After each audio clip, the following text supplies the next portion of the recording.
Assalamu alaikum jama'a.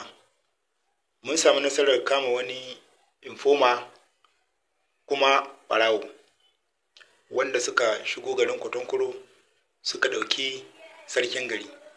Mun samu nasarar kama shi ne a ƙarƙashin jagorancin Alhaji Hashimu, shugaban 'yan banga Mariga Local Government. Sannan duka irin wa'innan nasarorin muna samun su ba mu yayatawa ne, amma wannan saboda bacin rai da bakin ciki har yasa za mu yayata shi. Malai na sunanka? Kada. Wani gari kake? Lallaye. Lallaye kawai ina ne? Ƙauyen Bena. To za ka yi mana bayani yadda aka har kuka shigo nan garin muka ɗauki sarkin gari. Daga da muka hito muka biyo ta gehen Sangeku. Sai muka zo nan dutsen yan Baduna muka aje babura. Daga nan sai muka rabo muka tsallako titi ban nan waje mai laka. Sai muka biyo yamma ga ainihin Kotonkoro muka je can. Muka shigo muka nan wajen gidan ruwa. Nan muka biyo sai muka iso gidan sarki. Ok, da kuka zo wajen me faru? Da muka zo gidan sarki kawai daga nan sai aka haura aka shiga ciki. Ok. Daga nan sai aka kamo shi. Kun dauki yaran shi da shi ko? Ok. Ina sunan uban daban? Ilu. Ok, wanda suka biyo shi baya wahila ni da wadawaye ne? Da Dundurusu, da Madoka, da Ishiye, da Filani, da Batu, da ainihin shi wannan badakare na mai ƙarfi John. Sai Hausawa guda biyu, da ni kuma uku ne, da ni da Katakore da wannan Odasuru. Katakore wani gari yake? Sangeku. Mudasurwa? Sangeku. Sunan uban daba? Ilu. Ok. Lokacin da aka ɗauki su da aka biya kuɗin fansa nawa aka baka? 200,000. Ok. Kamun ku taso daga can da kuka yi alƙawarin za a zo dama? Da Rufa'i. Shi nawa aka bashi? 100,000 shi ma. Ok. Sai kuma akwai wani bayani da kai mana na wasu infomomi guda hudu ne wa'inda suke a Bena da waye ne su?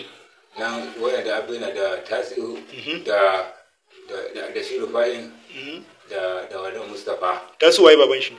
Alhaji Ango. Dan ina ne? Dan Abdullahi. Mustapha. Dan Musulu ne. Ok. Gaskiya ba san baban shi ba. Ok. Bayan haka mun samu labarin cewa kai ne kai informa aka dauki Alhaji Amadu Makiyan. Me ya faru a lokacin?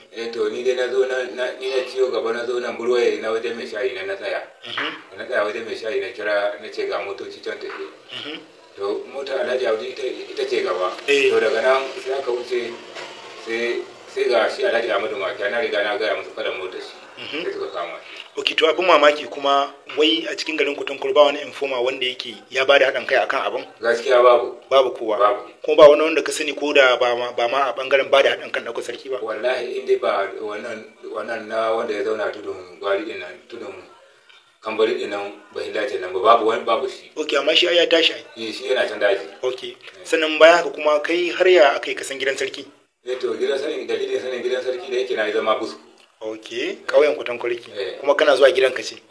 Ok, sannan bayan haka kuma akwai wani jagoranci da kai aka shigo Bena ko wanda kace gidan waye aka zo? Gidan Alhaji Wake. Wani wake? Waken ƙauye. Ok, da me ya faru a wajen?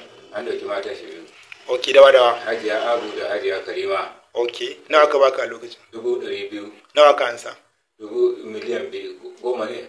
Miliyan 15 ma. Da kai da aka jagoranci? Da ni da Rufa'i. Ku nawa kuka zo wajen? Muna da yawa wurin nan ban ma iya kawo lissafi mu amma dai uban da bamu dai ilu ne. Ok, kowa da bindiga. Amma dai kai yanzu a takaice kai dai mutumin ilu ne sosai.